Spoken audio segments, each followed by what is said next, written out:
prepare ourselves. Ya, mohon supaya dipersiapkan dirinya ya nak. Oke, hari ini kita akan belajar tema 3, peduli terhadap makhluk hidup.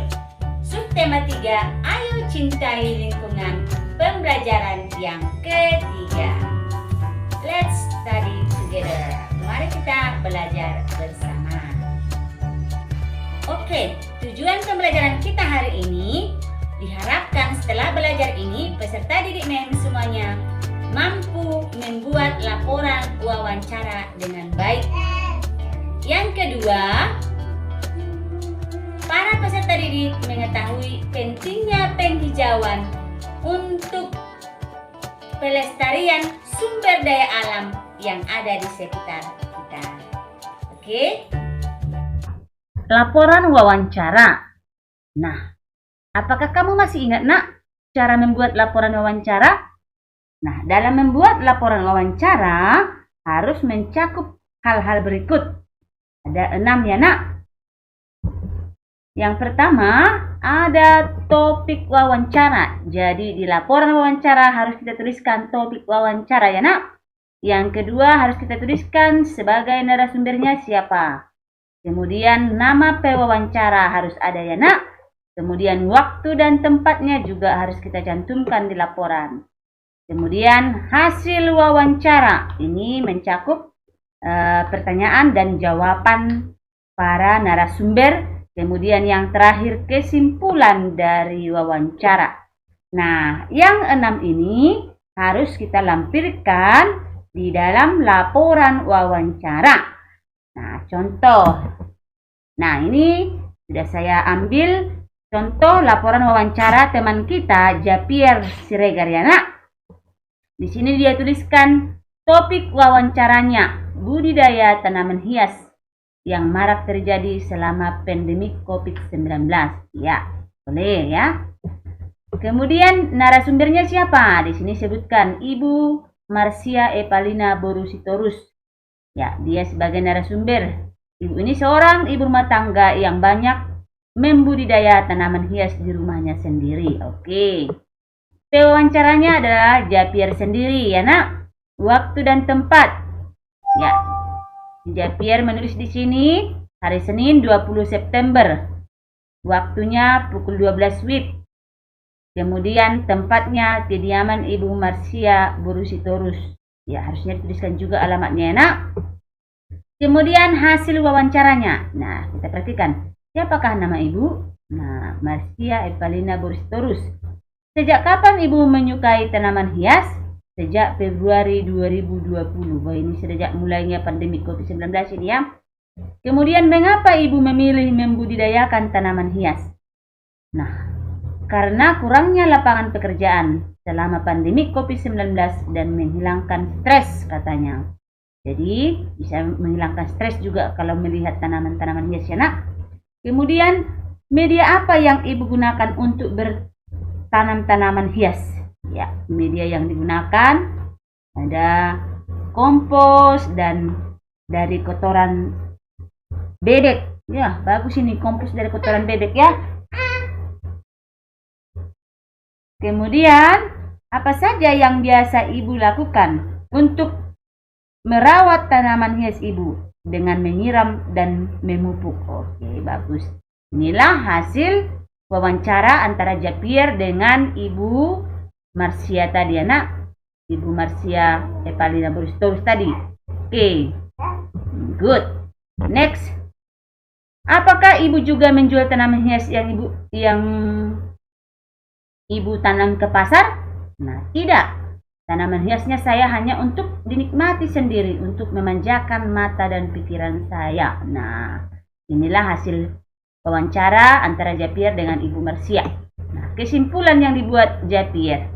Berdasarkan hasil wawancara dengan Ibu Marsia Epalina Borusitorus, saya menyimpulkan bahwa menanam atau budidaya tanaman hias selama pandemi COVID-19 dapat memberi banyak manfaat.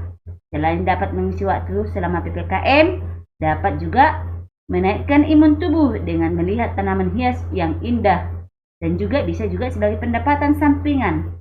Tapi dalam wawancara ini, Ibu Marcia Bostorus tidak memperjualbelikan tanaman hias yang ia miliki.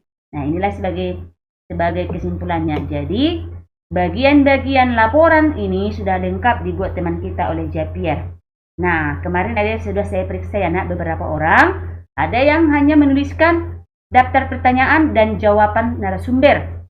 Ada yang malah membuat latar belakang. Tidak perlu ada latar belakang, ikuti petunjuk ya nak. Kemarin sudah saya sampaikan, ikuti bagian-bagian laporan wawancara ya, ini yang sudah kita pelajari. Jadi ini saja dibuat di dalam laporannya, tidak usah ditambah-tambah ya nak. Oke, nah inilah masalah laporan wawancara. Nah, yang belum mengirimkan, nah ini dia dokumentasi Japier dengan Ibu Marcia sedang wawancara. Ya, foto yang bagus ya nak, bagus, captionnya bagus.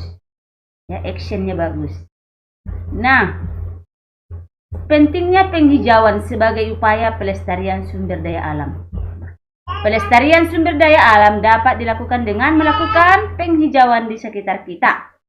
Penghijauan ini bertujuan untuk menjaga lingkungan dari kerusakan.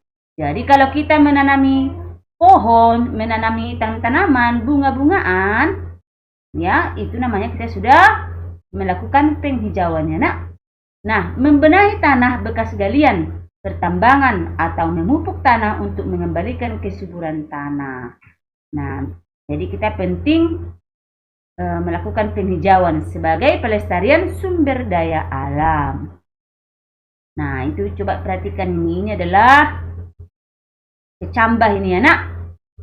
Penghijauan dapat dilakukan dengan memanfaatkan lahan kosong di sekitar kita untuk ditanami dengan tanaman obat. Nah ini dibuat kotak-kotak, ya ini dimanfaatkan lahan yang ada ya nak.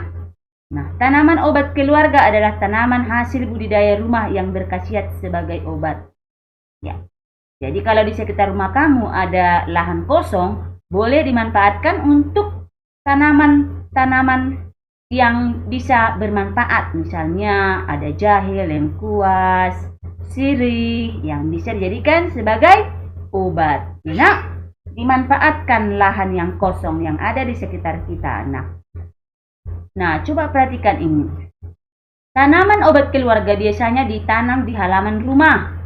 Ya, ini boleh juga seperti ini, nak. Di kebun juga boleh atau ladang yang tidak terlalu luas. Nah, ini juga pemanfaatan.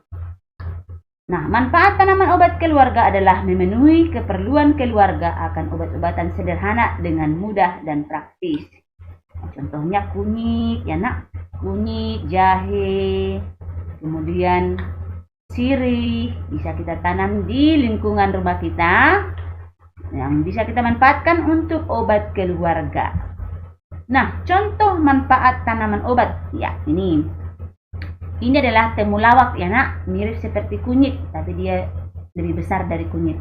Temulawak ini dapat meningkatkan daya tahan tubuh, mengobati sakit kuning, diare, mah, sakit perut, berkembung, pegal-pegal juga boleh, menurunkan kadar lemak darah, ya, dan juga mencegah penggumpalan darah. Jadi banyak manfaat temulawak. Ayo kita bertanam tanaman, khususnya tanaman obat di lingkungan rumah kita. Manfaatkan lahan yang ada ya nak. Ini contoh tanaman obat yang pertama. Yang kedua ada sirih. Nih, ini daun sirih bentuk.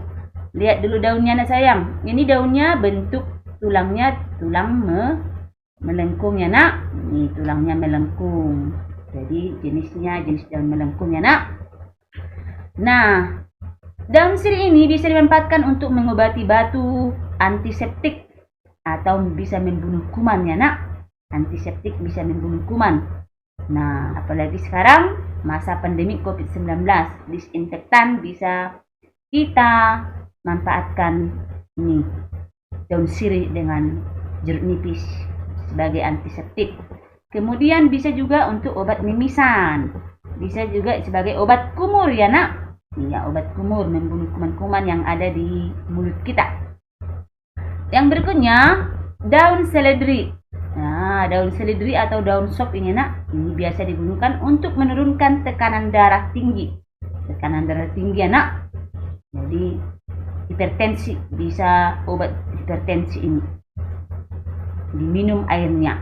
Yang keempat, jeruk nipis. Nah, ini bisa mengatasi suara serak, batuk dan bau badan.